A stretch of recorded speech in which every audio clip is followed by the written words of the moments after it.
Slip and fall accidents can happen anywhere, from grocery stores to icy sidewalks. But when is a business responsible, and what should you do if you're hurt? Joining us now is Andrew Finkelstein, managing partner from Jacoby & Myers, New York, to answer your questions and share what you need to know. It's always good to see you, sir. Love coming to visit. This is fantastic. We have a lot to get to because the people have questions. Our first question comes from Stanley. He says, I slipped and fell on a wet floor inside a grocery store on a rainy day. There were no visible wet floor signs. I later noticed my knee was bruised and cut with pain lasting a few days. Since I didn't report it to staff at the time, can I still make a complaint after returning home, or was I required to report it immediately? So there's lots of things that there's a lot going into that, yeah. Embedded in that question, and one is, do you have a duty to report instantly? Right. The answer is no, but you also have the responsibility to show that it actually happened. So if there are witnesses with you, it certainly is always better if something happens in a store or any location. Be sure to report it so that there's at least a record of it happening, because to no surprise, it's likely they will say it probably didn't happen. However, there's a lot of surveillance cameras now, a lot of witnesses, but the store does have a responsibility, even if it's raining, if rain is being brought into the store, that it's a hazardous condition and they need to clean it up. Okay, all right, Stanley, you heard it here first. Okay, Alice says, my elderly mother tripped and fell in a department store after dressing hangers were dragging on the floor. Is the store responsible for keeping merchandise off the floor to prevent accidents like this? Gosh, I see this one all the time. Well, I hope Alice's mom is doing well, right? I hope she has a speedy recovery for whatever happened. But stores do have a responsibility to routinely inspect and check the safety of their aisleways. They know people are coming. They know they're inviting them into the store. That's right. Come purchase the materials that we're putting up for sale.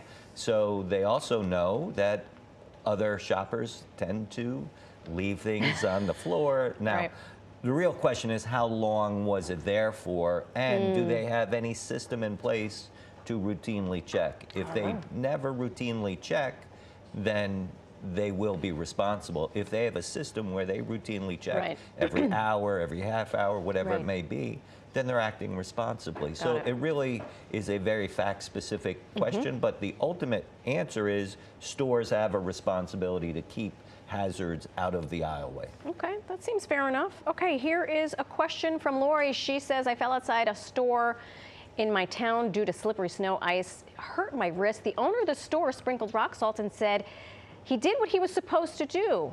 He put down the rock salt. Is he still responsible? So the real question is, did he satisfy his duty?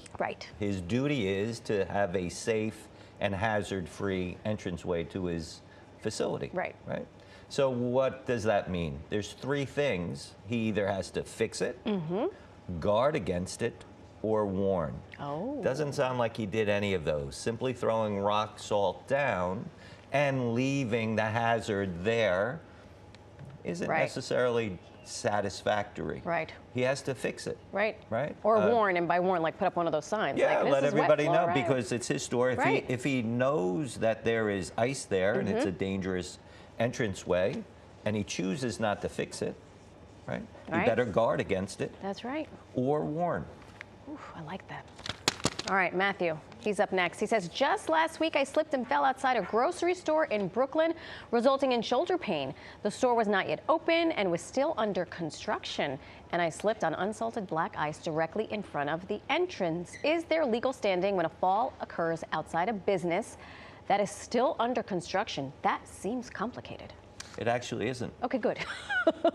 With ownership comes responsibility. Even if the business is not yet open. With ownership comes responsibility. There's no get out of jail free for saying, well, I owned it, but I wasn't actually occupying it yet. So, but New York has a special rule, which is an excellent rule. And the rule is, as long as it is not a 1 or 2 family home, the duty and responsibility to keep the sidewalk clear of hazardous conditions is on the adjacent property owner, the commercial property owner.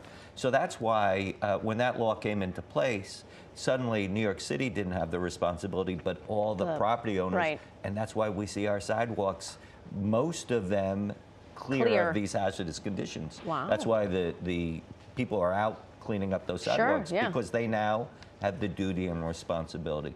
But it doesn't mean just because it's under construction, you can say, I don't have that duty or responsibility anymore. Right. You still have to do it. Fantastic. These were tough questions, and you answered them, as you always do. Not tough for me.